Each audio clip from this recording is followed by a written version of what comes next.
But I think the main things is at the end of the day, volleyball is volleyball. It's in the same 9x9 court, and the rules are the same. So we. Is that on the back of your shirt? Yeah, it's on the back of the shirt. Beauty. A little free shout out for you. And it doesn't matter who's on the other side of the net. You need to still execute to the best of your ability if you want a chance to win. That's right, Brett Walsh. It is Monday, October 2nd. This is the 9x9, and this is an emergency episode. That's right, Rob St. Clair. Sound the alarm. That's Rob St. Clair in Chicago. This is Everett Delorme here in Toronto. This is the 81 square meters of the best volleyball content on the internet. And we're only 2 days into the men's Olympic qualifiers, and we were going to be doing a show. We were like, those matches are going to be boring. Nothing interesting is going to happen. There's going to be no upsets. It's going to be like the women's. So let's just plan a show for later on in the week. Well, Rob, after 2 days, we had to have a show. We couldn't not have a show because it has been absolute pandemonium so far in the Olympic qualifiers. Actually, it's technically the Road to Paris 2024 qualifiers because the Olympics won't let you use their name at all in anything. But I digress. It has been absolutely bananas, Rob St. Clair, and I think we should just jump into it. There's only one place that we can start. There's only one place that we can start, and there's only one place that I can start. What are you showing here? Japan in Pool B. You're Japan up here. Japan lost to Egypt. This is true. This is the so far of the tournament. This is probably the biggest upset. I know that we want to talk about Canada, Everett, and we will, but you had them number one on our show notes. You had them number one on our show notes here, Rob. I can't get over. You threw me for a loop. Japan lost to Egypt. Japan did lose to Egypt. They lost to Egypt at home. Let's get into this. My favorite. How? How do you lose? How do you lose? What were they up? What did they win? Like 14? It was 25-14, 25-10. How is that possible? How? Rob, I really don't know. What? I really don't know. I've watched that match back a little bit, and for 2 matches in a row, because even in the Finland match, Japan looked a little bit sketchy. Like, Japan should not be going to 5 with Finland. They did the same thing. They went up 2-0 against Finland and then fell asleep at the wheel and lost 2 sets and had to rescue it in 5. Like, what? I barely even have Japan. What is happening? What's going on? What is going on? It's so not Japan as well. Japan never plays down to the levels of opponents like this. No, they never do that. This is like Cuba garbage. This is old Cuba under Vives garbage. Like, Japan does not play down to the level of teams like Egypt and Finland. No, it was. And the thing is that when you watch the game, there wasn't any places where I could see like they didn't start making a boatload of errors, right? But Egypt turned it on, and it was just like Japan had expected them to just lie over and die. Like, did Japan forget what it's like to be a good team? What happened? I just don't know. So the stat sheet does not tell any of the story for either of those 2 matches. No, because neither at all. Because of how much Japan won the first 2 sets by. So, like, you can't pull any conclusions out of there. The only thing that you can point to here is that Japan, having won those first 2 sets in both of those matches so comfortably, they just pulled a very un-Japan-like move and fell asleep at the wheel, thinking that the other team, like you said, would lay down and die in front of them. And to Egypt's tremendous credit, they didn't do that. No, Egypt fought back hard. For sure. And Egypt had to come back in that 3rd set. They were down like 22-18 or something like that. Like, it was a heck of a comeback by Egypt. I just cannot fathom a team like Japan allowing themselves to play down to an opponent like that. People in the chat are wondering if Ishikawa is injured because of how bad he's been. I haven't thought he's been terrible. No, he's. I mean, his stats are fine because it's so inflated by those first couple sets that Japan has won. I'm sure. But Okay, he even has, then, he only made like Japan only made 5 unforced errors as a team. You know, like that's not a lot of errors. they're serving great. They're passing perfectly fine. They only got ace once. I mean, they got blocked 8 times by Egypt, but in 5 sets, that's not that bad. Like, I just don't. I do not understand what happened here. Now that these games were on at like 4 in the morning my time, I'm certainly not going to claim that I watched any of these games live. But like, there's only so much you can catch up on in like watching a match back and watching highlights and looking at a stat sheet to capture the feeling of a team blowing it like this. Like kind of the only way that you can feel that is when you watch it live and like you feel that you kind of feel as a fan a small percentage of the tension that the team might be feeling. And Yeah.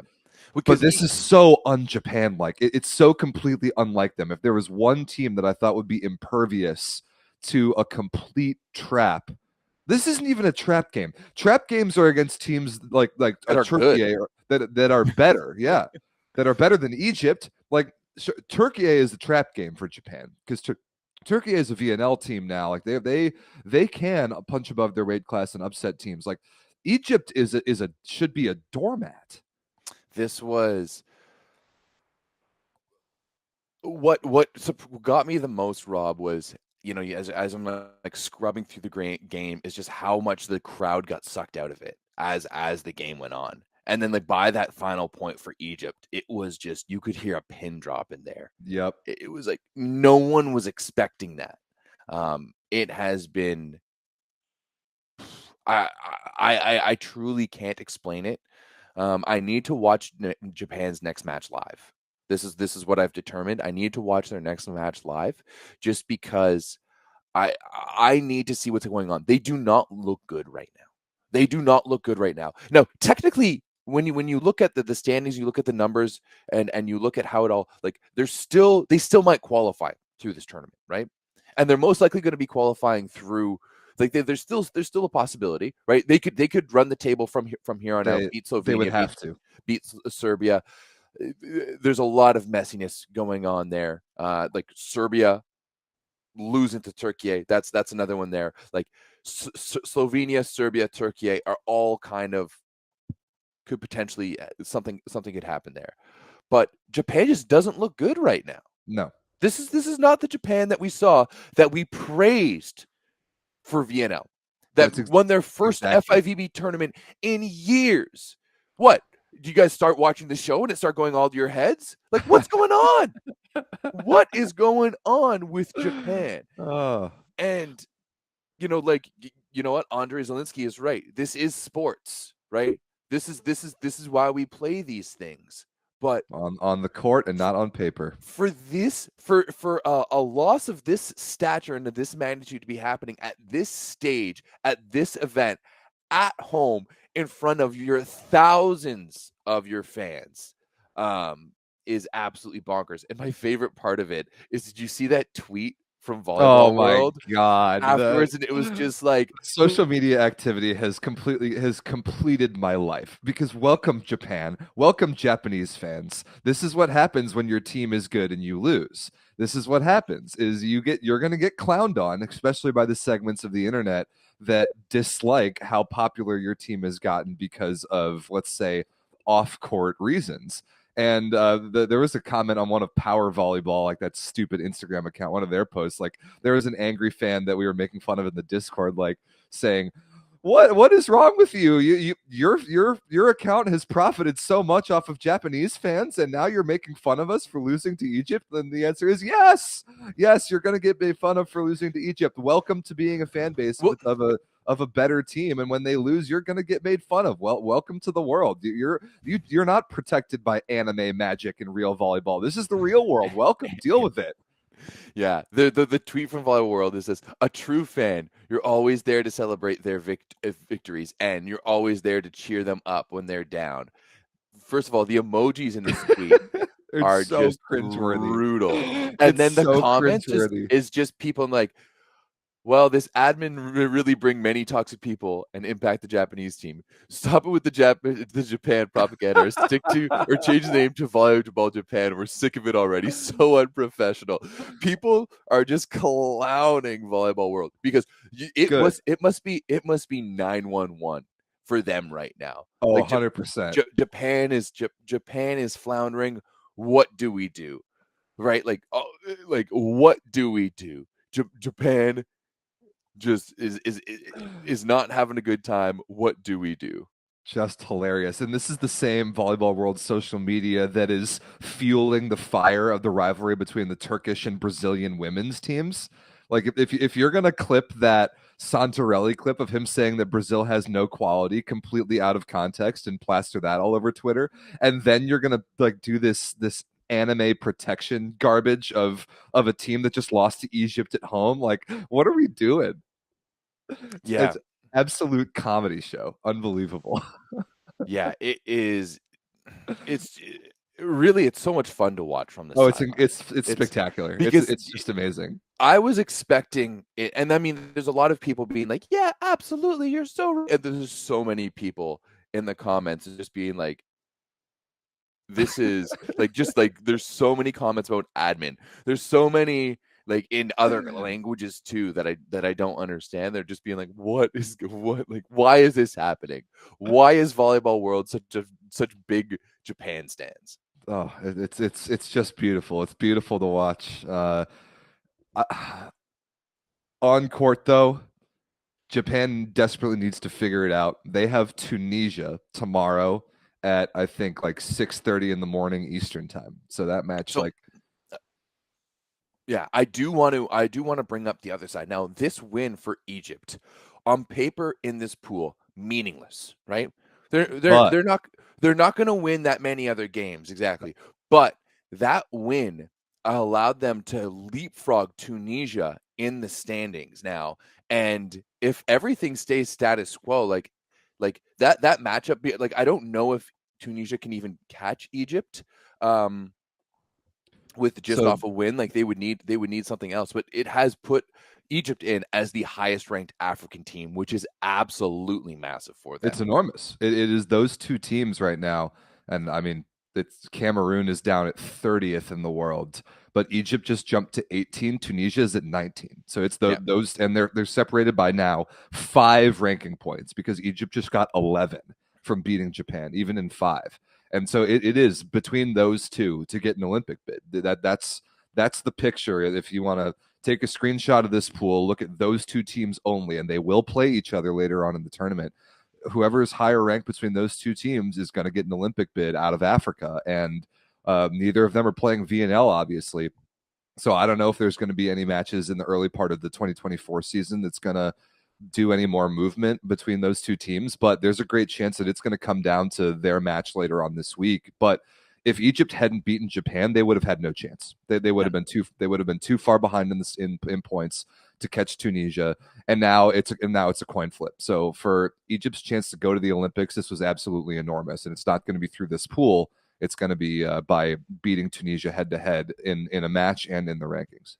Yeah, absolutely. I mean, Crazy. if either of them could get a win over Finland, that's really the only one I could see. But Sure. But other than that, but yeah, congratulations, honestly, to Egypt. I think that's one of the biggest things, and we didn't necessarily do that justice, but I think a huge amount of congratulations for this match needs to go to Egypt. I agree. Needs to go needs to go to how they played this match. Huge amount of resilience to beat.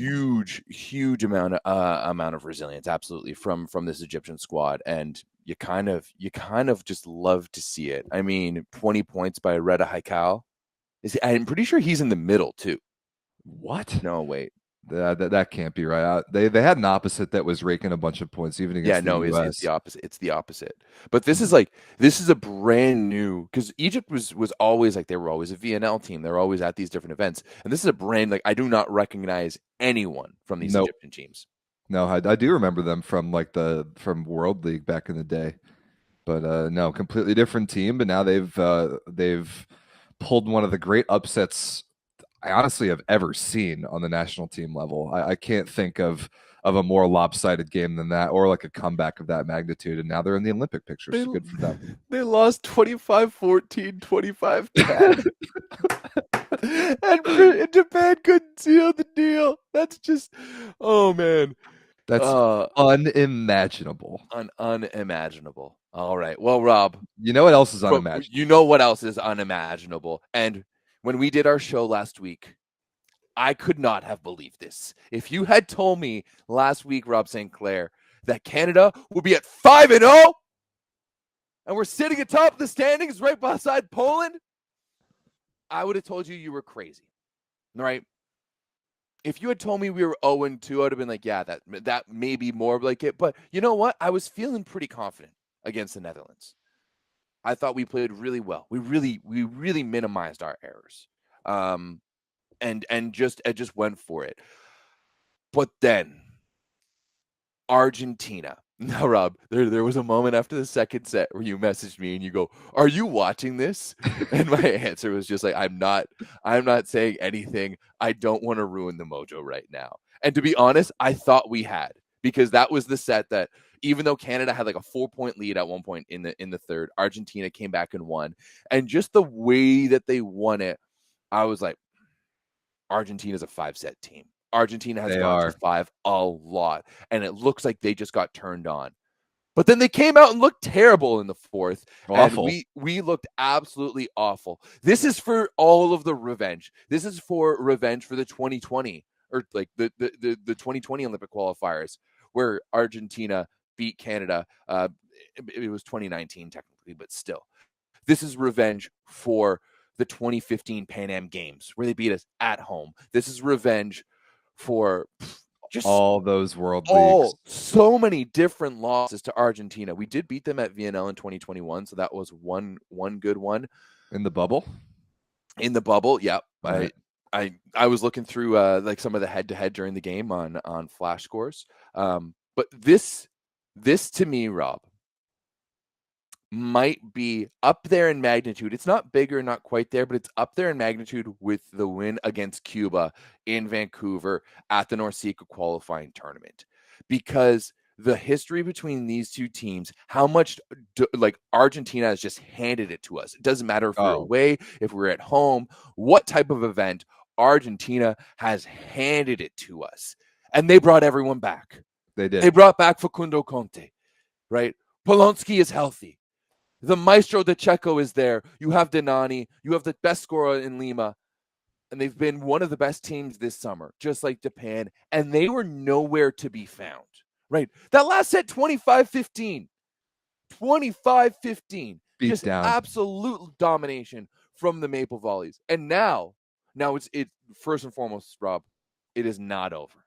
Not much by like any VNL, means. It's much like VNL. There's still 5 matches left to be played from this team. One of them is against Poland, who did go to 5 with Belgium and need to rescue at 17-15 in the fifth to beat Belgium. Like there's so many layers to the chaos going on in this tournament. But Canada, when we look at Canada right now, the path is there. The path is there, and this is a good old hello to all the people in the Discord or in the chat or whatever it have you. Be like, oh, there's no chance for Canada. Like when we did the preview of these pools, and I was like, I like this pool for Canada. They're like, oh, there's no chance for Canada. They're not gonna win anything. Blah blah blah blah blah blah blah. Thank you. Thank you very much. When we get into this, Rob, this has been the best ball we've seen from Team Canada all season long. It's incredible to me that this is the same team that got 3-donged by the USA just a few weeks ago, right here on this channel in the final of the NORCECA Championships. Right, the team that has come out has been incredible. They look awesome. But there's one thing that has really not only stoked my fire and like, had we lost these 2 matches and played the way we did, I would still be stoked. Yep, because of the way we played, minimizing errors, being aggressive. But most importantly for me, I have 3 letters. I was going to do the same thing. I have 3 letters. EFL. EFL.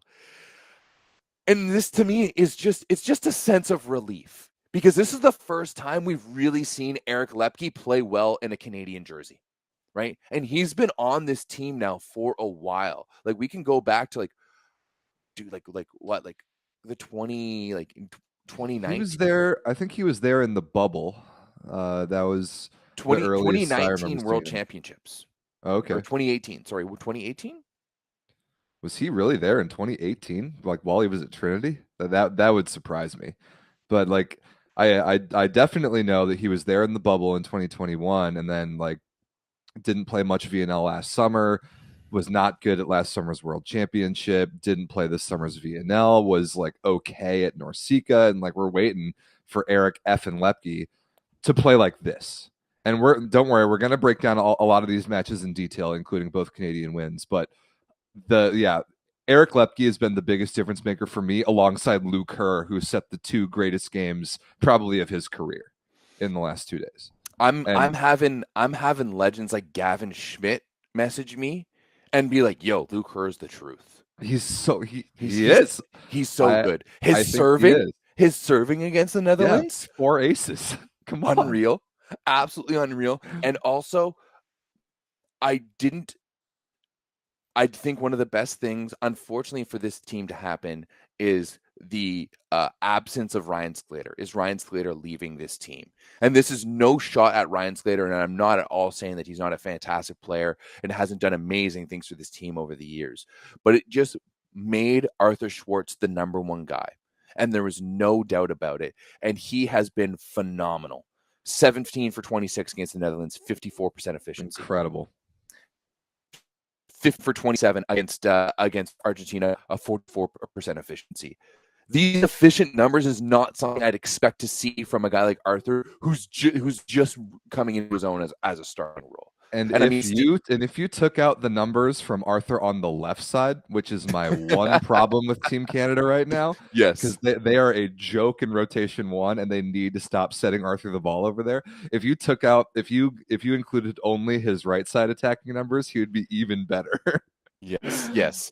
We'll get into that. There's at one point in the Discord, and this was my only interaction in the Discord during the Canada games. It's like, we've been over this. This is a you post. Do not set Arthur Schwartz on the left side. And I just stop doing it. But this has been overall some of the best volleyball I've seen from Team Canada in a long, long time, and it could a lot to feel good about. So we'll talk about Canada's path, and we'll talk about the rest of this pool. But yeah, that is clearly the dominating storyline in Pool C. Last pool to talk about, just kind of overarching storylines, is Pool A. No surprise that Italy is up there, but look who's number 2. 2-0 with 6 points against good teams. It's Germany, and old man Georg Grozer at age 38 looks amazing. He looks amazing. He looks so good. He looks really good.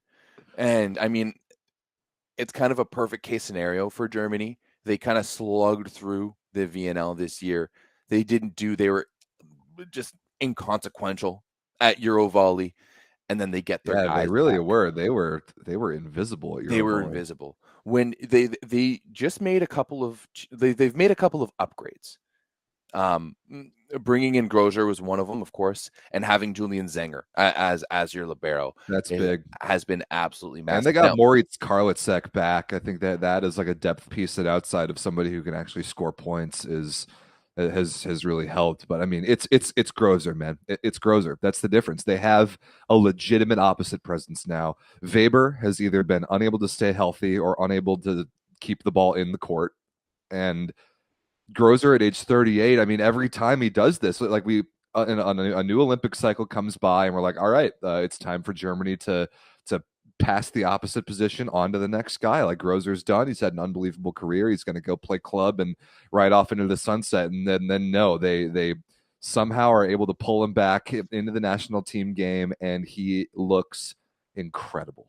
Completely ageless. He's hitting these badass line shots, like shoulder in, like way outside of his body, no look down the line around blockers. Like he's such a monster, dude. They're just teeing it up for him, and he's just swinging away. I I do love it. worry about his longevity, right, Well, yeah. throughout this tournament. But right now, things are looking really good. And I mean, hey, I picked Cuba for this pool, and they looked fantastic for a set against Germany yesterday. They looked really, really good They for a looked set. real good against Ukraine too. They And 3-donged them, and it wasn't even close. It wasn't even close. And yesterday in the first set, I was making myself a nice little omelet, cutting up some steak that I had left over from work the other night, cutting up some veggies. I was like, even put in the Discord, Cuba's looking really, really good. Also, big shout out to Ronnie, who's just been on my butt this entire time and hating on Canada. I picked you guys to go through. Show some solidarity here with the Norsica here, brother. But I digress. And then Cuba just turned off. Oh, yeah. Just disappeared. The duality of Cuba. And like Germany's serving pressure did turn up a little bit, but not enough for Cuba to just lay down and die like the way they did. Yep, No idea what was going on. It's unfortunately the reappearance of bad Cuba for the first time since they got rid of Vives. I think the ghost of Vives is still around that team. At least during that Germany match, they looked terrible. They had to change setters. They had to change all 3 wings. Everybody looked bad. We'll break it down later, but they had to change setters because Thorndike got injured. Oh, he did? Okay. Yeah. Thorndike went down, but things were going poorly for Cuba before that, and Melgarejo was apparently injured as well too. So there's some issues. We can get into it in a while later. I do want to touch on, and we'll touch on a little bit later too, is Brazil not looking great so far at home. That's another team that has looked sketchy, and even though Czechia is 0-2, they could upset some people's dreams so far. Oh, for sure. I mean, Czech took a set from Italy, and they were up 13-9 in the 5th on Brazil and blew it. And like that was a very winnable situation for them. If it weren't for Darwin Souza off the bench, was absolutely amazing. And I got to say, as far as the Czech Republic goes, you deserve to lose those matches. You started Jan Hadrava over Marek Šotila. You did this to yourself. You reap what you sow. Why would you not start Marek Šotila over Jan Hadrava? What are we doing? Šotila hit like 65% efficiency off the bench against Brazil. What are we doing? So start the right guy and maybe you win that match. But sure enough, Brazil. The only reason I picked Brazil to go through this pool is because I had a feeling they're going to pull garbage just like this. They're going to put themselves into losable situations this week at home because they're not the team that they used to be. But there's going to be some garbage Brazilian plot armor, especially at home, that is going to allow them to cling on by a thread and figure it out. And that was one of them. That was one bullet dodged. Like they're going to lose to Italy for sure. They cannot play like that and stand a chance against Italy. But like they play Germany, when they play Cuba, even when they play Ukraine, like there's going to be more difficult moments for Brazil, and I'm curious to see how much magic they have to get through those situations, because coming back from down 13-9 in the 5th against the Czech Republic was a bullet dodged. Huge bullet dodged. And you could tell when they won that last point there, just the elation and the huge sigh of relief that came from not only that team, but the entire crowd there. I actually agree with Mac98 in the chat. Czech Republic was scared of winning there. Like that was, they had everything lined up, but they just didn't have it in their hearts. They didn't believe it in their hearts, Rob St. Clair. Whoa. Don't be bringing me into this hate of Hadrava here. Like let's be clear here. We need to separate Rob and I on this one. I have never been a Hadrava hater. Yeah, that's but my voice on that particular issue is so loud that it probably encompasses Everett's take too. So yeah, that's Group A. We'll get into some more of the matches, but this tournament is chaos. This tournament is chaos. I love it. It's incredible. Honestly, we weren't supposed to do a show today. I'm thrilled that we are, because we have so much to talk about. You know what else we have to talk about, Everett? Yes, we need to jump over to the women's game a little bit here. You've been writing in our chat. We've seen you on Twitter, and it's happened. We've seen your signs literally in the arenas when Italy is blowing games. Hashtag Mazzanti out. It has happened. The bad man is gone. He can't hurt you anymore. However, like the Italian Federation hasn't officially confirmed it, but their president, in an interview with Sky Sports, like right after the failure at Olympic qualifiers, has confirmed that Davide Monsanti will not return as the Italian women's head coach. Good riddance. You reap what you sow. When you leave 5 starting caliber players at home from both Eurovolley and Olympic qualifiers, you fail to medal at Euros, you fail to qualify for the Olympics, you deserve to be fired, and that's what has happened. So good news. Our Italian fans in the Discord are rejoicing about this.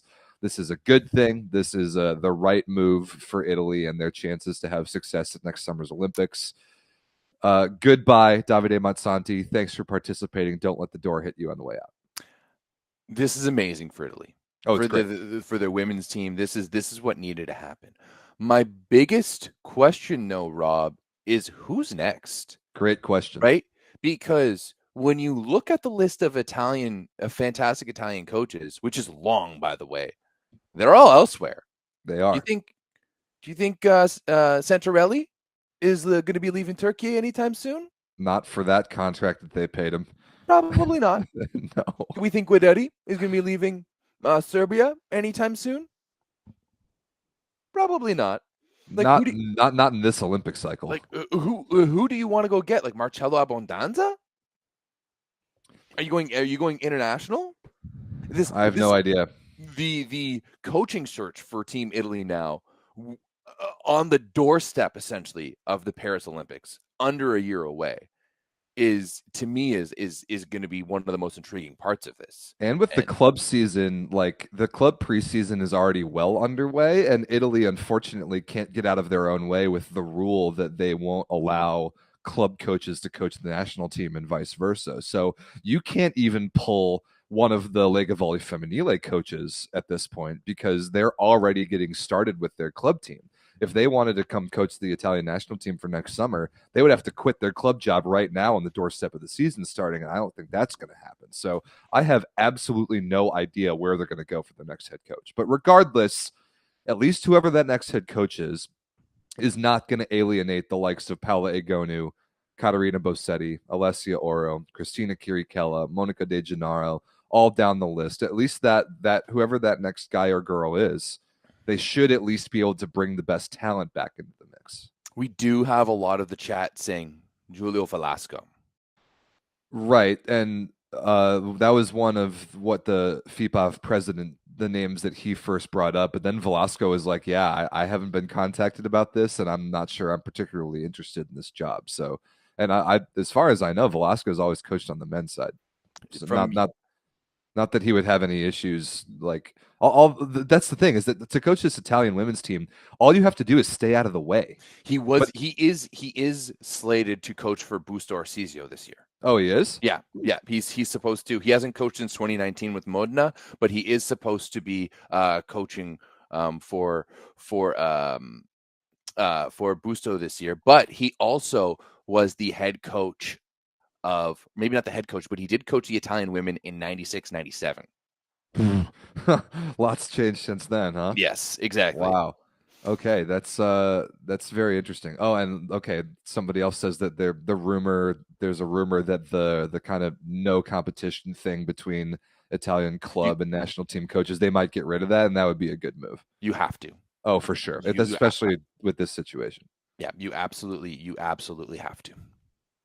So goodbye, Davide Mazzanti. We've been calling for this on this show for a very long time. Thanks for participating. See you later.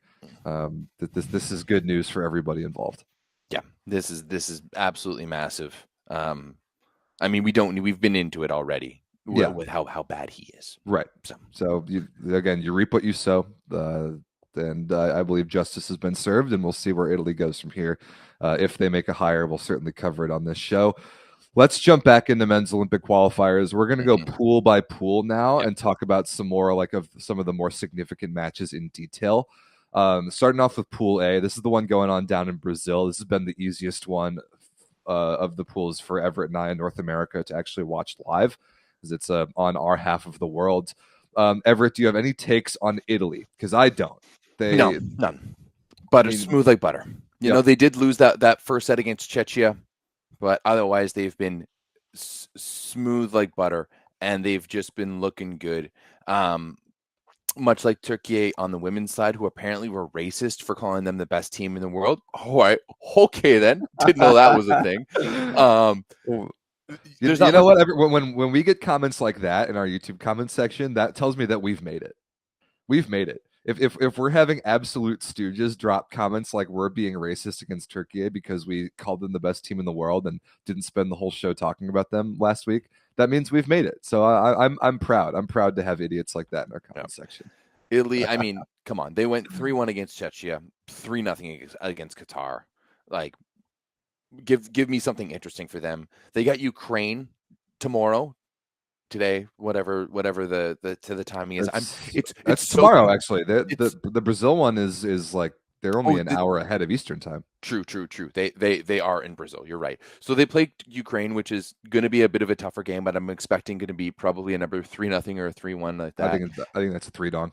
And then they play Germany. I think this matchup against Germany is going to be very interesting because what we saw from Germany against Cuba is that they really ratcheted up the serving, and we know that the one way to beat Italy is just serve them off the baseline. 100%. So let's talk about Germany a little bit because Germany came into this pool. They were what, the 6th seed? Yeah, I think they were. They were. It was Cuba 4, Ukraine 5, Germany 6. Yes. And Germany now at 2-0. Like we talked about on last show and like throughout this whole process about kind of how these pools work is that if you're in the top 4, like those top 4 seeds, you're only going to play the other top 4 teams at the end of the tournament. But if you're in the bottom 4 seeds, then your hardest matches are going to be early. Mm-hmm. Exhibit A, Canada, they're playing all their hardest matches early, and the same thing goes with Germany. So they got their tournament started with Iran, who's a complete wild card, and I don't understand like what really they're doing on a federational level. But Germany came in and beat them convincingly. Georg Grozer, 18 for 39, 23 points total. 3 aces, 2 blocks. He looks phenomenal. And then Moritz Karlitzek was the other guy I was saying, 44% efficiency. And just to have an actual scorer on offense on the left for Germany has made a big difference. So has Julian Zinger, just like you said, at libero. So they, after this summer of Germany being half invisible, half laughing stock, they're kind of like a blend of the two. All of a sudden, they're a contender to get an Olympic bid, and all it takes is just bring in a couple great players. They've honestly managed it pretty well. Yeah, they have really managed it really well, and I'm also happy for this because Germany should be a team that's good sure. That's relevant. You know, they have a solid professional league. They've got good guys playing all over the place. My biggest worry is the fact that they don't have anyone to replace this ageless wonder who is Gregor Grozer. But at the same time, like he doesn't need to play VNL next year.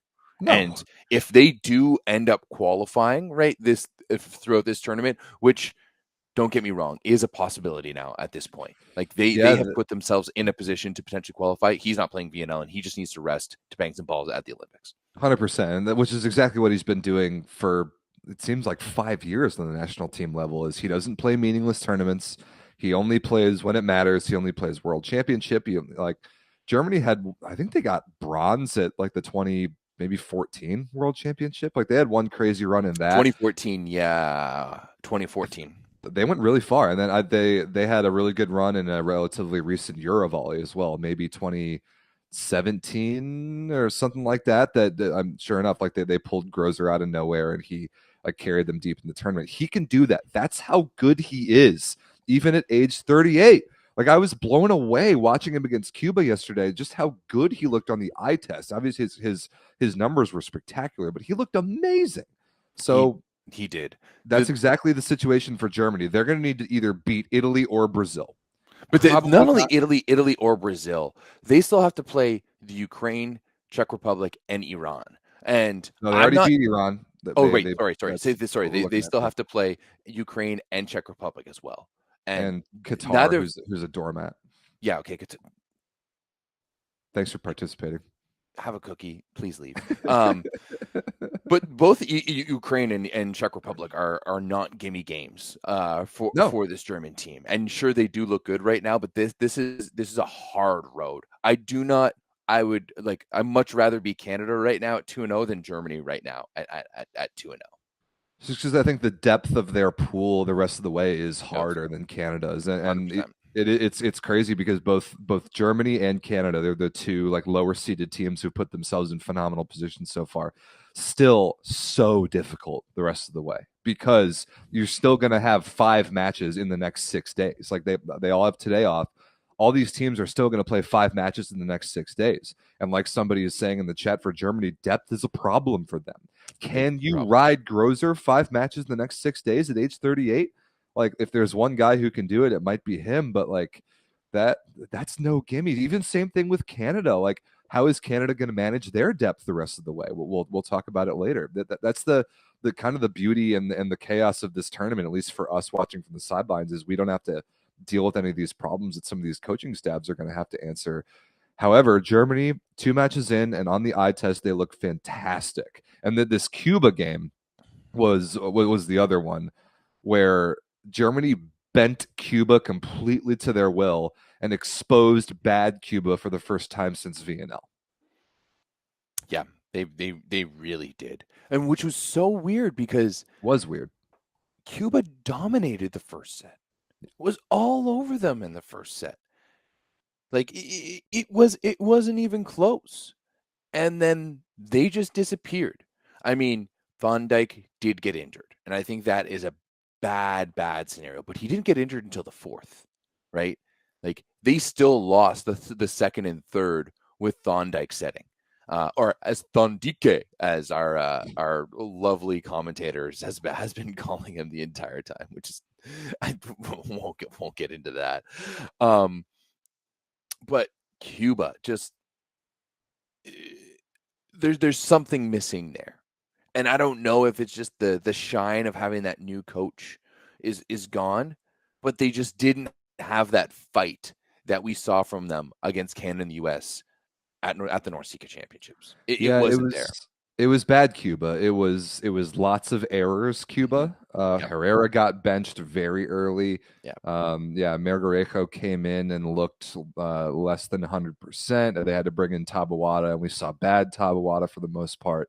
Yeah, there all of Cuba's issues that we saw throughout VNL that we thought were for the most part fixed because of the coaching change. And at NORCECA, they were. Like, we didn't see any of Cuba's problems at NORCECA because they took third in that tournament. They lost 2 5-setters to 2 very good teams. Cuba looked awesome in West Virginia. They looked great. They did.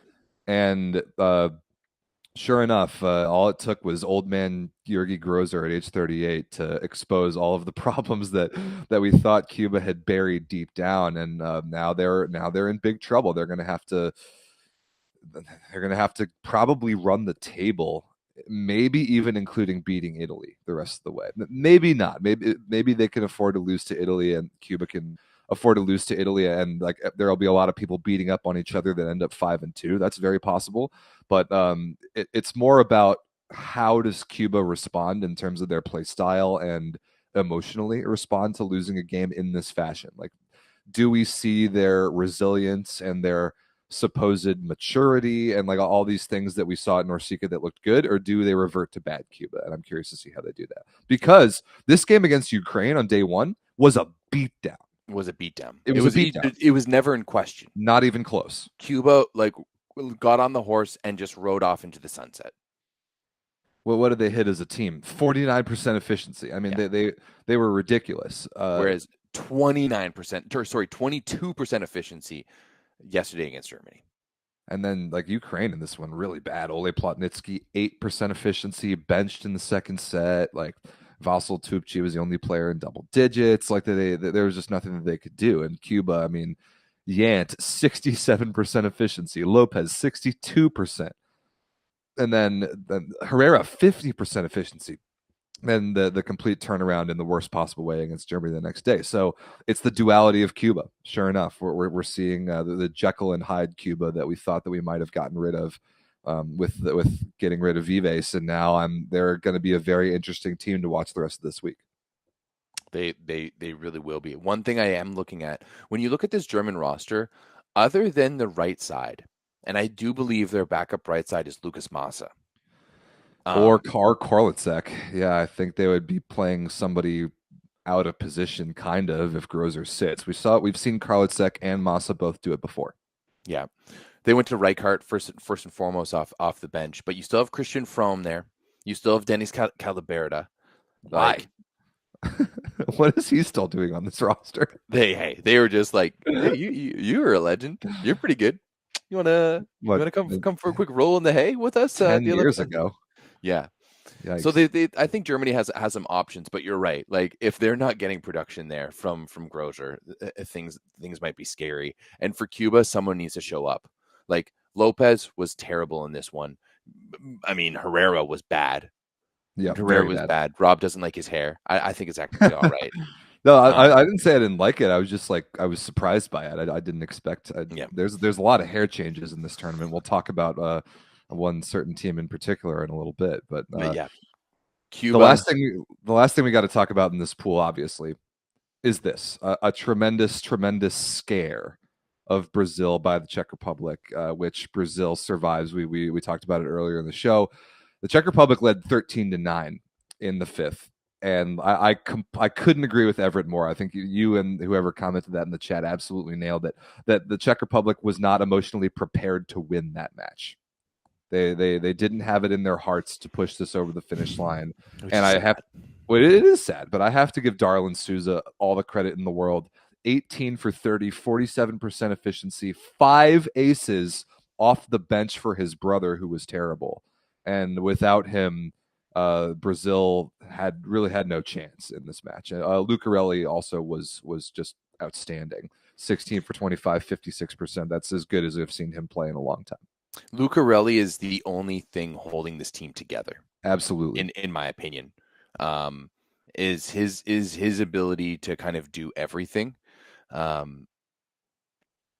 think Bruno is kind of all over the place. It's a little disappointing to me that Cachopa, Fernando Kraling, has just not stepped up to be the guy like we've expected him to for Brazil. When I look at this Brazilian roster, Rob, though, I have worries. Right? Oh, huge worries. I have big worries. Mostly the fact that like I'm sorry, Darlin Souza did play a great game, but he was on the Brazilian B team that Pan Am Cup. Like that shouldn't happen. No. Right? You have Bergman, who is Julia Bergman's younger brother, Lucas Bergman, who is on this roster. He's been brutal for the Brazilian junior team the past few years. I've seen him just get served off the court multiple times by junior teams. Like there's the tale of two stories in this tournament right now for me, Rob. There's the Japan who on paper is really good and in his factory really good, but losing in 5 sets. And then the Brazil is, I'm still wondering how they're still holding on.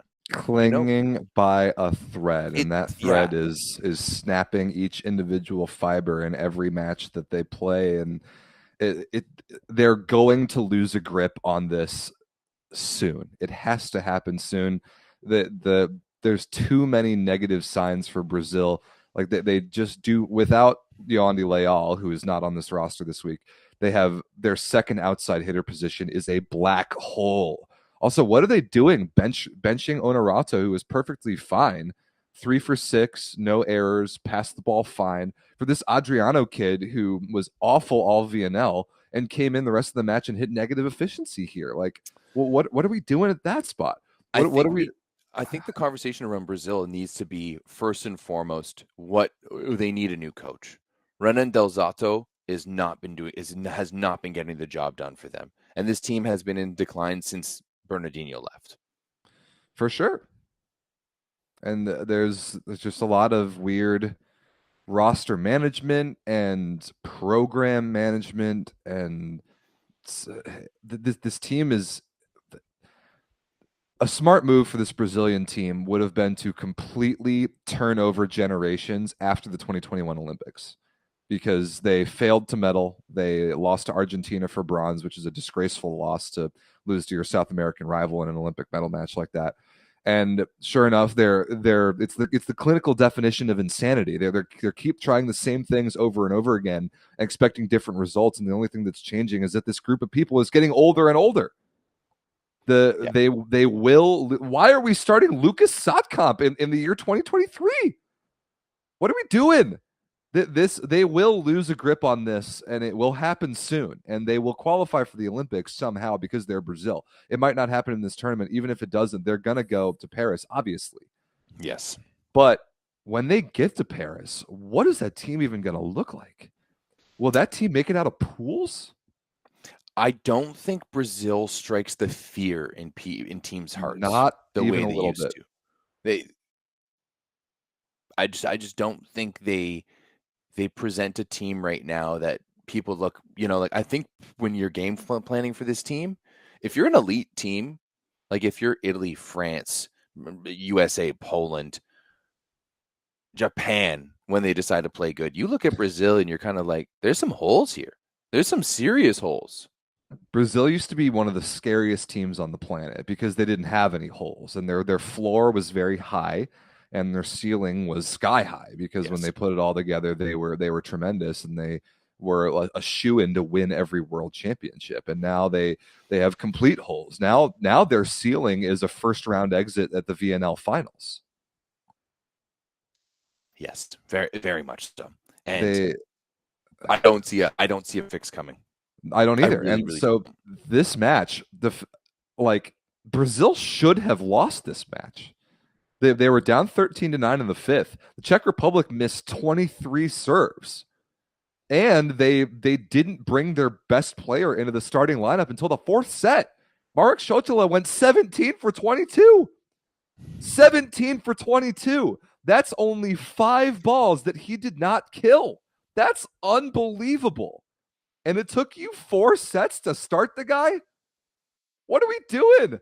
Like, I'm almost angry at the Czech Republic for not winning this match because of how winnable it was. No, I am angry at the Czech Republic for not winning this match. Go out there and make a stand. Know how many points this would have been for the Czech Republic? Get them to be relevant. Oh man! And I mean, this is a team that when you put their guys together, like this is a team. I rate the Czech Republic. Oh yeah, I absolutely agree. This was mismanagement in the highest form here by the Czech Republic. So if they can figure that out, this is a team that definitely to watch. They don't even have Zavaronok on the roster. Like if it was him and Vashina on the left and Šotila on the right, like those 3 wings are sick. Yeah, that would be really, really good. Really, really good.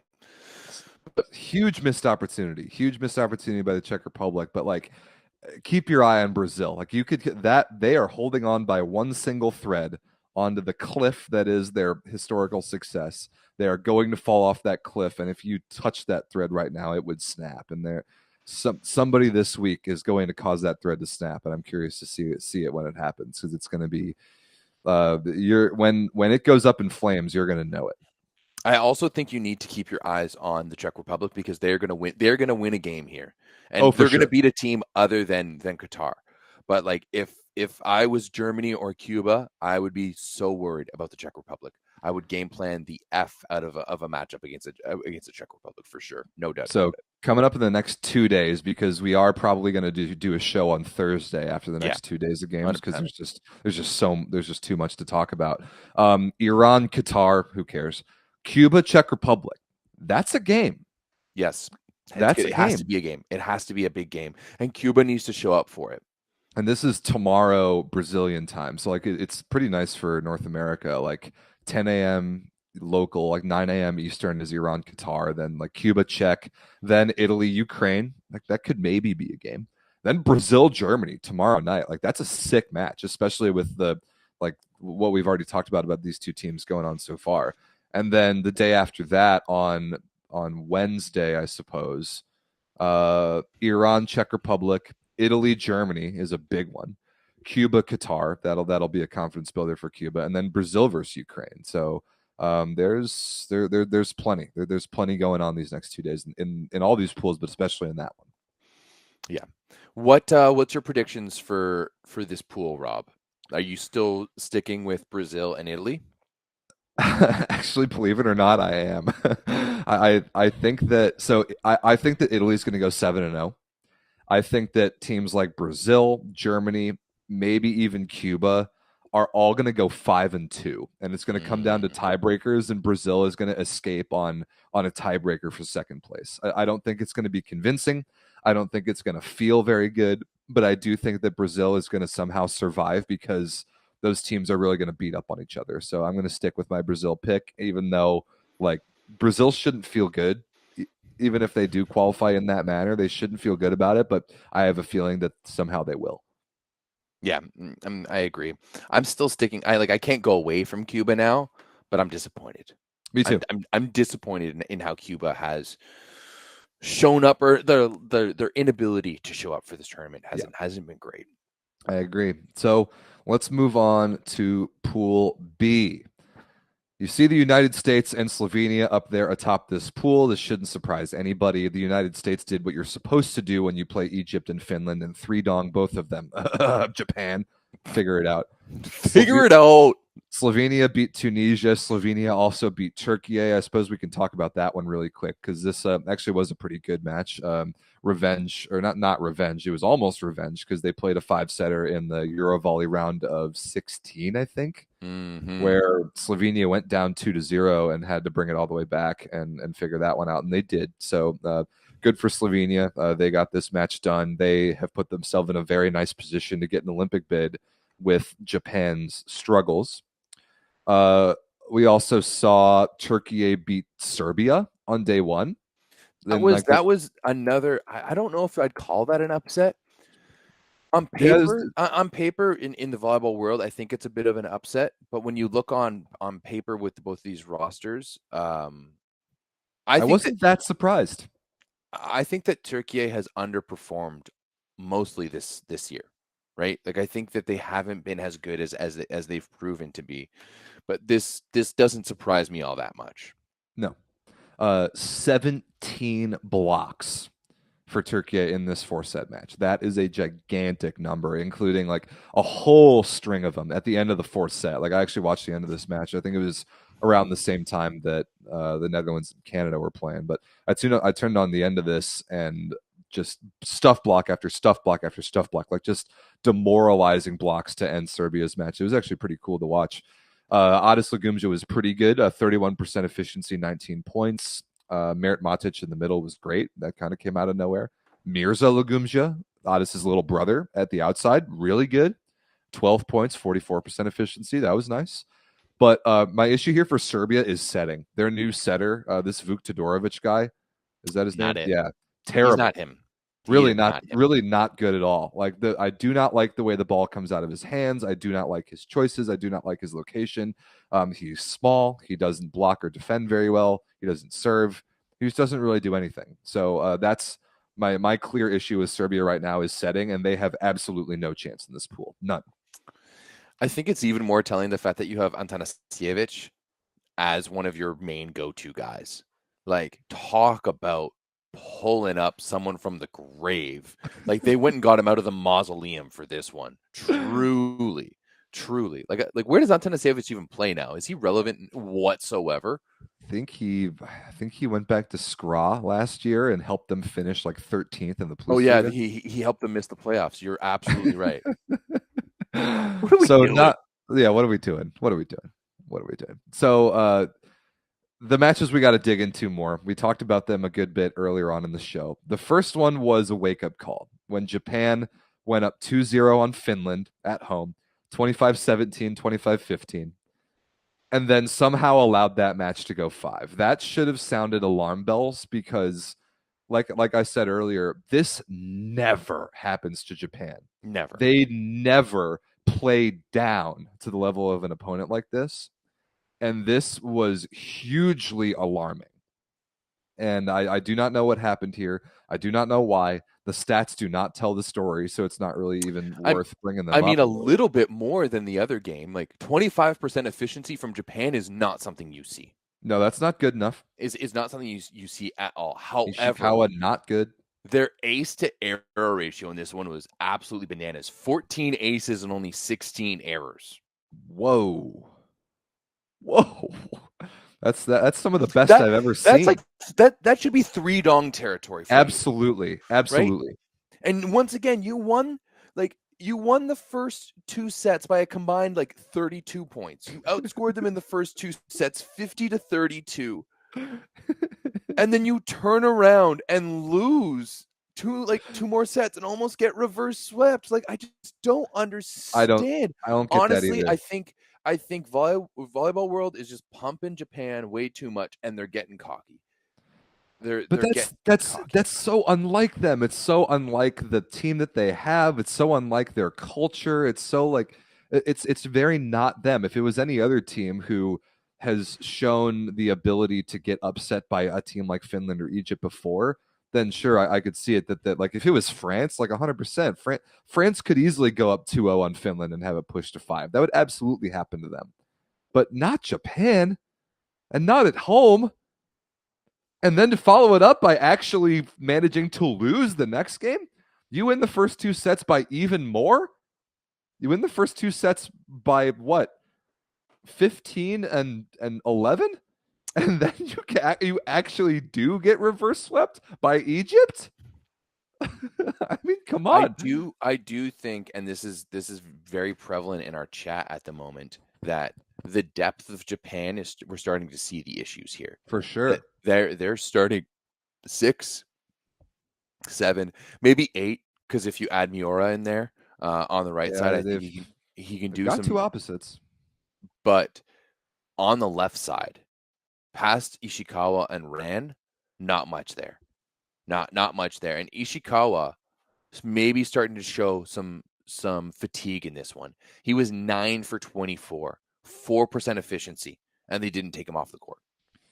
That to me is an issue. That to me is mismanagement by Philip Blaine. But who do they have next? I don't know. Yeah. We don't know because we haven't seen anyone. Yeah, this Otsuka guy who I know nothing about, and their 4th guy I've never even heard of. Like I don't know where they go. Like they're unfortunately in the position where I think they simply just have to play their starting 7 this whole tournament. Now the thing for Japan is that when they fail to qualify through this pool, because I'm going to call it right now, they're done. They will not run the table in this pool. They will not beat the United States. Absolutely no way. And they might also lose to Slovenia. Yes. Remember that Japan, the situation for Japan is that they'll qualify no matter what. They will qualify no matter what through the world rankings. They will be the highest ranked team in Asia because they're the only Asian team right now with with a remote chance to qualify in this tournament. They're about 100 points right now ahead of Iran, who's the 2nd highest ranked team in Asia.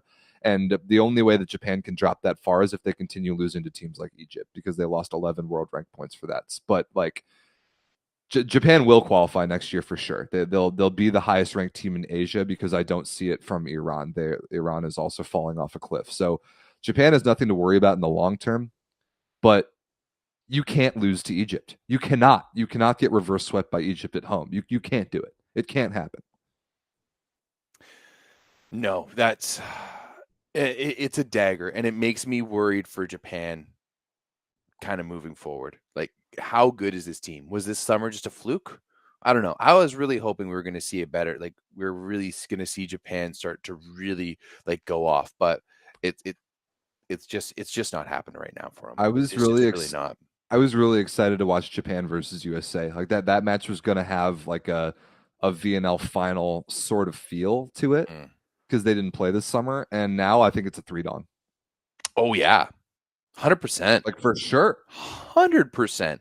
The way like USA is going to smell the blood in the water on this one. And you're not telling me that Ishikawa isn't going to get every single ball? That Spraz is just going to be like, I don't care how good you are for the first 2 sets. You're going to crack. You are going to crack.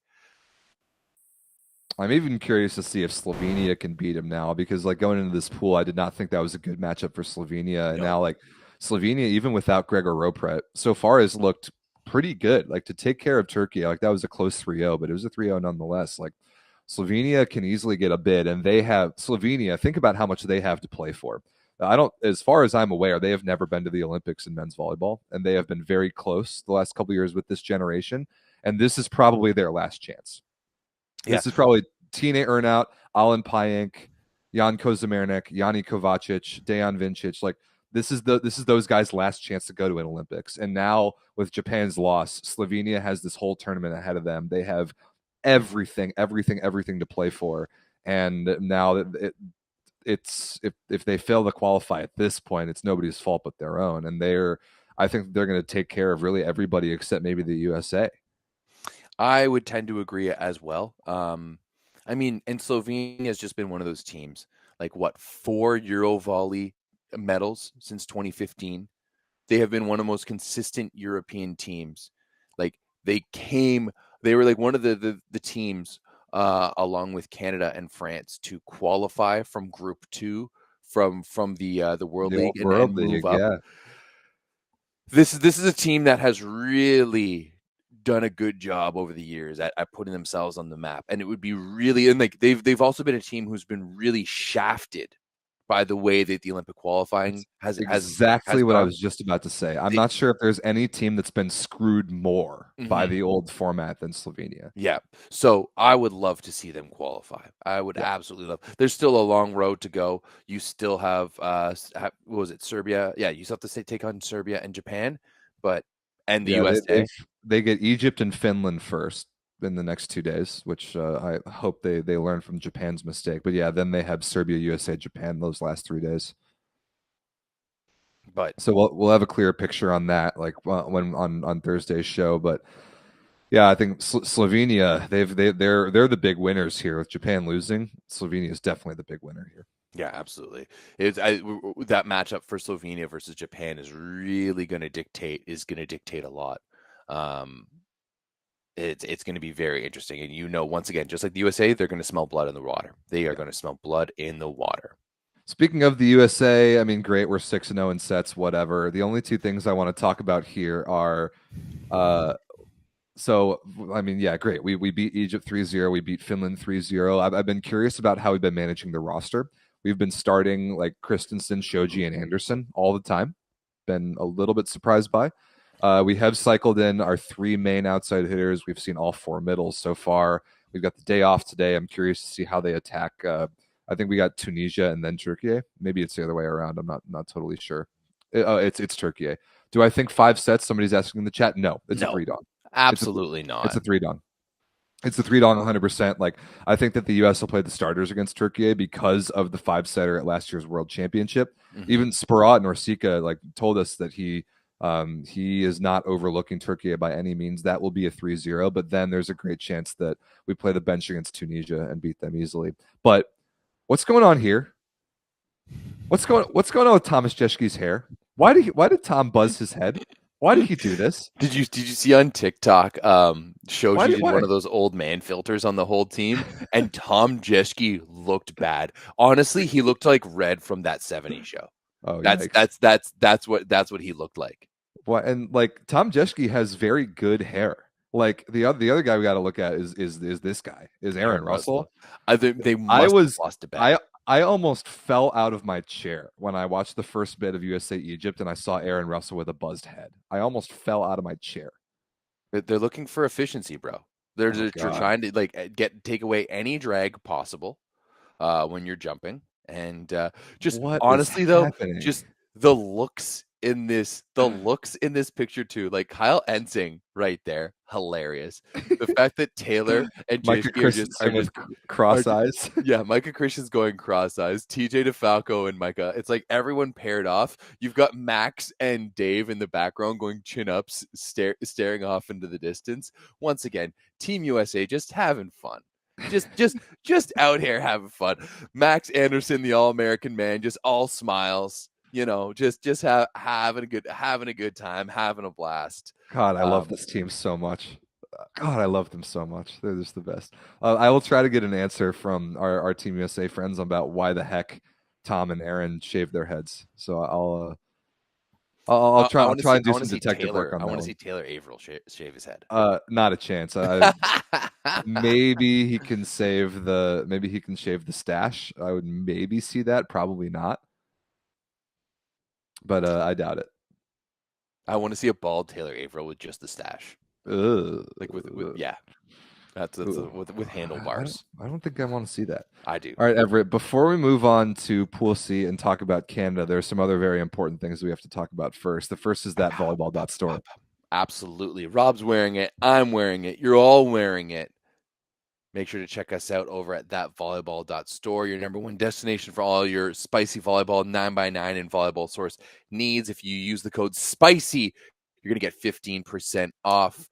Seeing more and more out of you. When we were in West Virginia at NorSecas, we saw someone wearing the 9x9 hoodie, so we appreciate you out there. Look at how good this logo is. Well, it is really good. I do like it. I am proud of that one. So good. And yeah, make sure to go check us out over at thatvolleyball.store. It's a good way to support us if you feel like doing so. If you don't feel like doing so, and spending your money, which we understand there is a recession going on. Like this let's be honest, it's a full-on Great Depression we're going through at the moment. You can just give this video a like, subscribe to the channel. We've only got 46 likes, and we've had 800 people tune into the show live, and our shows are doing very well these days. But our analytics have told us that there's a surprising percentage of the 9x9 audience that's not subscribed to the channel. Guys, that makes no sense. So you guys are aware that subscribing to channels on YouTube is free, right? Yes. And we are on the cusp of 30,000 subscribers. We are so close. Yeah, and if everybody who watches this show were to subscribe to the channel, I think we would get to 30,000 today. Yes, today. You're very correct. You are not wrong, Mr. St. Clair. And when you subscribe to the channel, you will get things like the NorSeca baseline highlights, which are coming very, very soon. Yes, excited for those. So make sure, yeah, check it out. Thatvolleyball.store. Use the code SPICY to get 15% off. And then, Rob, let's just jump in now to our favorite segment of this show, Mr. Where's Daddy? Rob, take it away. Where was he last week? Daddy Stankovic, our hero, the official mascot of the Volleyball Source universe. Daddy Stankovic is hidden inside of every episode of the 9x9, and when you find him and comment where he is on the main YouTube comment section after the show is over, you get a shout out on the following week's show. So last week we were talking about the Dominican Republic women and their bid to the Olympic Games, which was amazing. If you see one of their coaches on the left side of the screen there celebrating their win with the Olympic qualification hat, which is actually a pretty cool hat. I like the logo. I was able to Photoshop the hat onto Daddy Stankovic on the coach. So that was a little bit of tricky Photoshop work for me because I'm not very good at this, but I did put Daddy on that Dominican coach there on the left, and even was able to Photoshop the hat back onto him in its original position. So that's where Daddy was last week. Several of you found him. Our friend Kenny Diaper found him immediately, and then somebody at GD-GQ9WQH9WJ, whatever your username is. You also found Daddy Stankovic right away in the comments. So good job. When you find Daddy on this episode, maybe he's already showed up. Maybe he will show up later on here in the shows. We talk about Pool C. But when you find him, don't put it in the live chat, but put it in the main YouTube comment section after the live stream is over, and put the timestamp of where he is. And if you're the first one to do that, you will get a shout out on that would be Thursday's episode of the 9x9, because we'll be back in a couple days. So make sure you keep an eye out for everybody's favorite Daddy Stankovic. Absolutely. Make sure you check her out. And then finally, if you're here and you haven't subscribed to the Volleyball Source Discord yet, what are you doing? Yeah, how? I don't even understand how that works, to be honest. The Discord is the best online volleyball chat community in the world, and it's not close. And especially for this week of matches, it is the only place that you will want to be. And the link is in the description. And if you're not in it, you're insane. So get after it. Yes, absolutely. All right, Everett, it's time to talk about Canada. And just time to really dig in. The entirety of Pool C. Oh, yeah. I will say, Rob, just to start this off, I do think that it is very fortunate for us that Canada played Argentina, and Argentina had their worst match of the summer. For sure. Against us. I really think that it was very fortunate. However, I do think that there's some of that, like, maybe Argentina was overlooking us, but they just did not look like Argentina and just looked bad kind of all the way through that roster. Yeah, it did not work for Argentina that night, and I watched this whole game live. The Discord was absolutely popping off. The weird thing was that other than Argentina's serving, which was abysmal, like awful, 6 aces, 23 service errors. That is one thing that these two Canadian wins have in common, is that their opponents have served way too many balls out of bounds. But also the Canadian outside hitter, sorry, the Argentinian outside hitters were not good. No, not good. bad. They used 4 of the 5 on the roster. Only Armoa didn't really see the court as like full-time outside hitter. We saw Polonsky and Vicentin start. We saw Conte come in. We saw Martinez come in, and none of them were able to get it done. None of them were able to get it done. And I'm going to give all the credit in the world to Canada, because I thought the Canadians looked awesome. Luke Herr is the guy. He is the guy. I made the comment in the chat. I was saying, especially as he was serving, because he's been serving awesome these 2 matches. Bro, his serving has been unreal. Brilliant. And like, unreal. VNL, he was serving muffins, as you would say. And you like that one, eh? I do like that one. that's a Kits Beach ism right there for sure. I do like a muffin for a really easy serve. But yeah, sure enough, at Norseca, we're like, whoa, what did he put into his shoulder? And he was popping balls. And so Luke, and then at some of his serving runs in these 2 matches, I put in the Discord, Luke Herr, more like Luke him. And then okay. The Discord was annoyed that I didn't figure that one out in time to use it on Norseca broadcast. So that's my bad. I'll put my hand up on that one. He's also setting a phenomenal offense, and it helps that Canada's reception has been okay, but all 3 wings, Arthur Schwartz, outstanding in both matches so far. Yep. Eric effin Lepke, outstanding through 2 matches. And Stephen Marr has not only been amazing statistically, but he's having the worst scoring chances of anybody. He is getting garbage balls out there, and he is making such good decisions. He is hitting such good shots at high degrees of difficulty, and he is doing exactly what this team needs him to do in taking out a bunch of garbage balls. And I love everything about the way that this Team Canada is playing right now. It's so refreshing. I was going nuts against against the Netherlands. I was watching the game on my phone at the bar, and I mean, I was just so impressed by the way this team continued to fight back and to push through. I think Justin Louis has been super solid for this team. Oh yeah, and has really stepped up, which is crazy because I thought Landon Curry was going to be the guy. You know, we saw Louis struggle last year at VNL. Landon Curry really step up. We didn't see Justin Louis until like the final week of VNL, but it's been all Justin Louis since then, all throughout Norseca's, and I don't think we've seen Landon Curry whatsoever. I think Jordan Schnitzer has made a really big impact for this team as well, playing in the middle. Not so much in the Argentina game. I think he was all right, but he's done pretty well. And then Danny Demyanenko has been super good as well. Brilliant. Stephen Marr has really started to cement himself. You can tell that he's the team leader.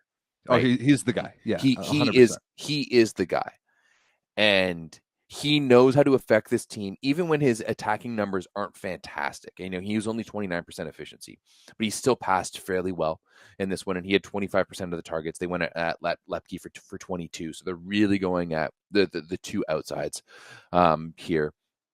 But like I said, Mars just getting garbage balls all the time, and he's getting the junk. He really is making chicken salad out of chicken something else. You know, like he's such high degree of difficulty shots. He's really been impressive, and he's completely carrying Canada emotionally. Another thing, like, now again, both the teams that Canada has played so far have served terribly. terribly. Really, really bad serving. Oh, the Netherlands game was even worse. 3 aces to 26 service errors is vomit-inducing serving. That is bad. Especially when you have one of the best servers in the world on your team. Namir, 0 aces, 6 errors. Yes. So I mean that's huge. Also, in the Argentina game, Canada held Agustin Loser to 27% efficiency only. How about that? What has made me happy the most about watching these games has been the attention to detail that this team has been playing. The way that they've been game planning, the tenacity on defense. It's the intangibles that just weren't there. That was the most frustrating, because that to me is bread and butter Maple volleyball. Like that's what it is. It's you work hard. You're going to go out and be a third line grinder. We're going to prep the crap out of you, and we're going to execute our game plan. And to me, that's what they've done fully so far. Now, I see a lot of people in the chat asking about Hogue, and the reality is like Hogue has been over has been over the hill for a little bit now. I think it's big. Like it's big for him to be able to come off the bench.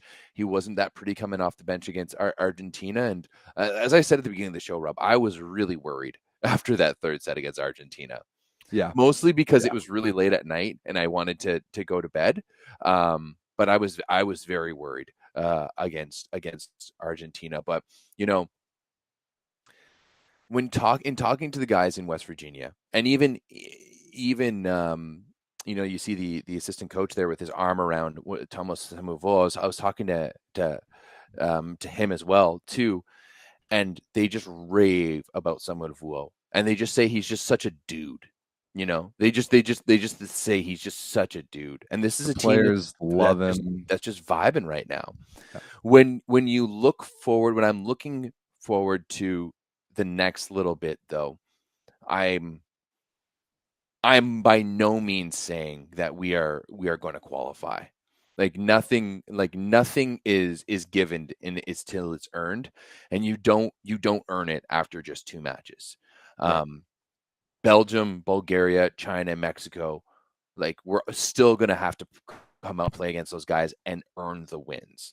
But it does make me feel immensely better that we have to play those teams, and we can play some of the bench guys, right? We can give an Arthur Schwartz, right? We can give Arthur Schwartz the rest against Mexico and China for sure. Let's put in Jordan Canham and see what happens.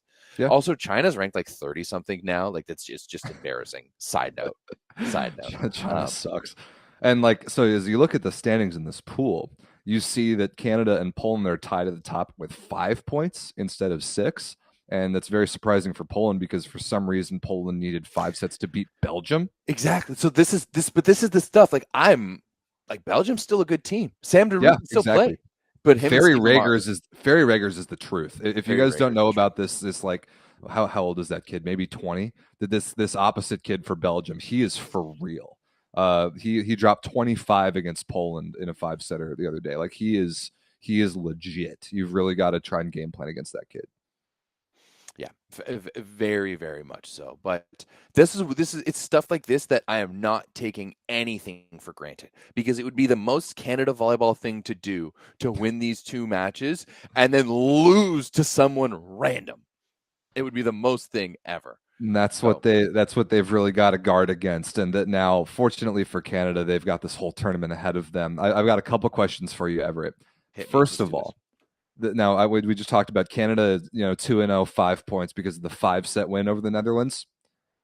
That should have been a 3-1 win. This match right here, Canada blew that third set. They were up, I think, 22-19.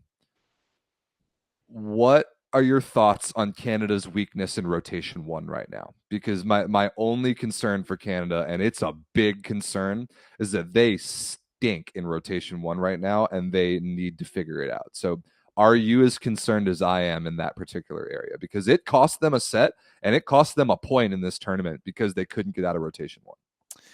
It is a worry. Yeah, no doubt about it.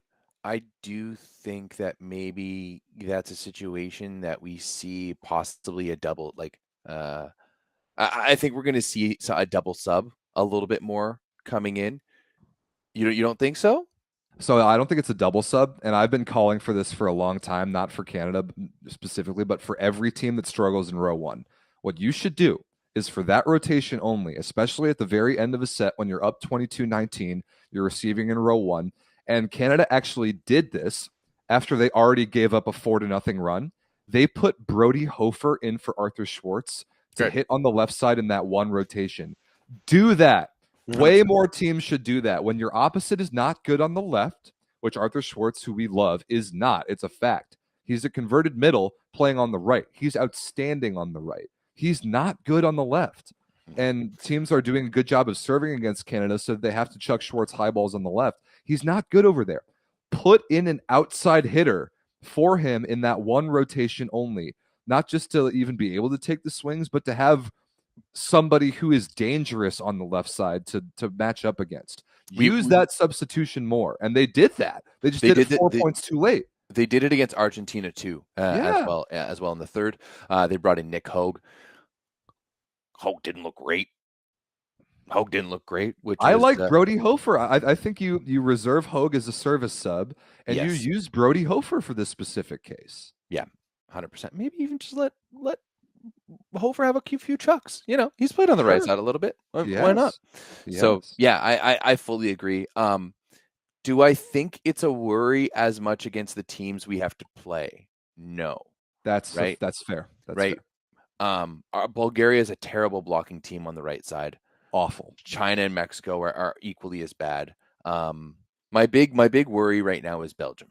My big worry right now is Belgium. We've done well enough against Bulgaria and China over the past few years, and I think both of those teams have possibly even taken a step back since like is Nikolov playing for Bulgaria? I don't know. I haven't watched. I think he is. I haven't watched 1 second of Bulgaria this No, me tournament. I neither. don't think.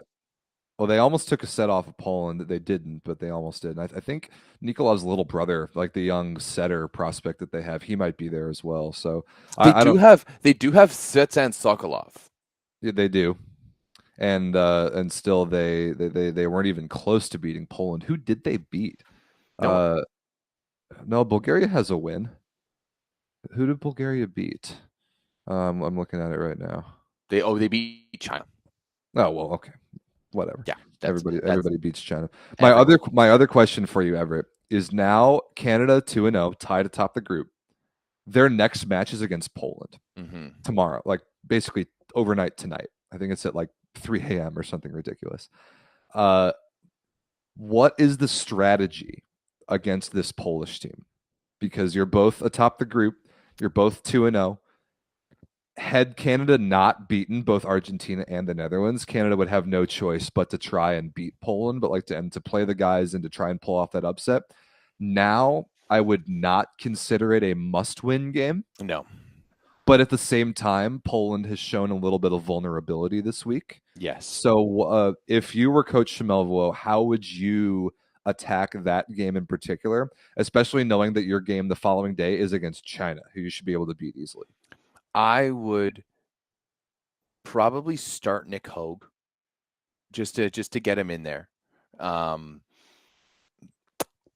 I would be very liberal. I would maybe not start Nick Hogue, but maybe have him come off the bench real quick. Maybe start the starters, feel it out. And if Poland's rolling and they're ready to go, then you just pull everyone, you bring in the bench. That's kind of exactly what I was thinking. You just bring in the bench. You sacrifice that one game against the number one team in the world who doesn't have a bench, essentially. They have starters 1 through 18 in their program. Even without Kurek and Biniak, who are both not on the roster this tournament. Right? Yeah, so it really doesn't matter. Not really. So I think you bring in some of the young guys. You give a Brody Hofer a shot to make an impact. You bring a Jordan Canham in to get some looks. Because the reality is that you're going to need those guys throughout the next little bit, right? So you need to get them going, right? And I would much rather have them go up against the brick wall of Poland, the little isometric workout, if you will, to go ready for China. and get all of those guys game ready and rhyme for China and prime for China. Because you're going to need to know what you have in those guys, like 100%. in this tournament, because you probably will need them down the road. And so I completely agree with that idea. By the way, start the starters. If it's not going great, pull them quickly.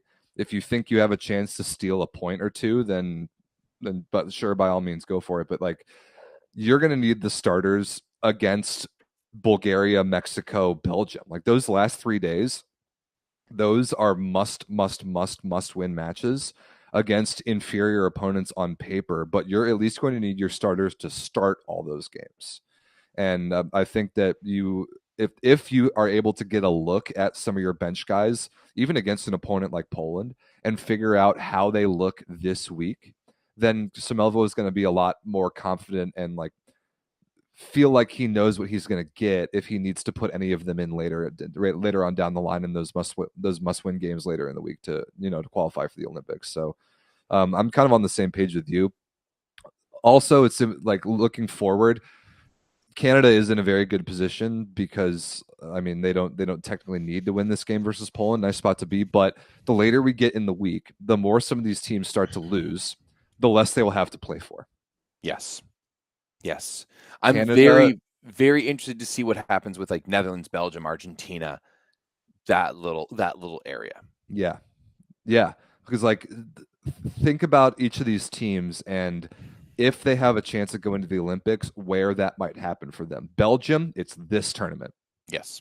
Canada, probably also this tournament. They are up to 12th. They did leapfrog Cuba after the 2 wins this week, which is good to see. But like we're still a good 30 points behind the Netherlands, basically. Yeah. So Argentina and the Netherlands, those two teams, especially Argentina, like Argentina will qualify no problem on ranking alone, and the Netherlands have a better chance to do that than Canada and Belgium do. Canada and Belgium, it's now or never.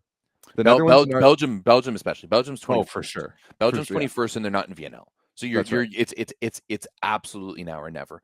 When Netherlands is technically sitting in that last spot, right? If we're basing it based off of the same as the women's, where basically you need to be in the top 10 you need to be 10th. Netherlands is in 10th right now, with Serbia somehow in 9th. I don't know how.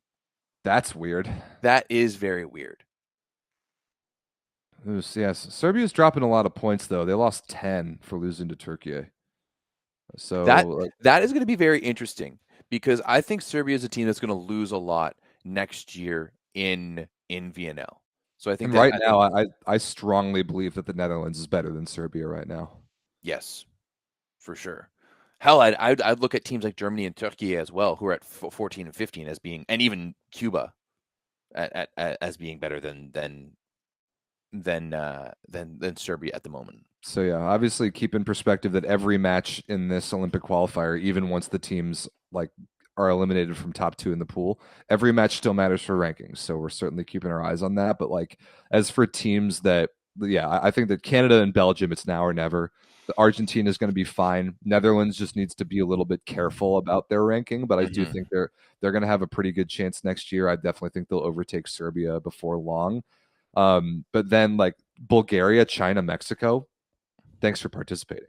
Like Bulgaria, unfortunately for them, even though they brought Sokolov to this tournament, they really have no chance. None. Like they're 25th in the world right now. They're behind Mexico and Belgium.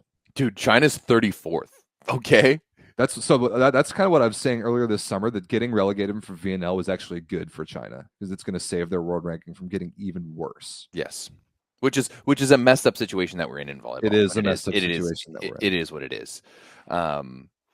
So the next 2 days, Canada will take on Poland and China. And if Canada goes 1-1 in those 2 games, which is I would say is the worst case scenario, then they're going to be in a situation those last 3 days where if they go 3-0, there is a very, very good chance that they're going to their 3rd Olympic Games in a row.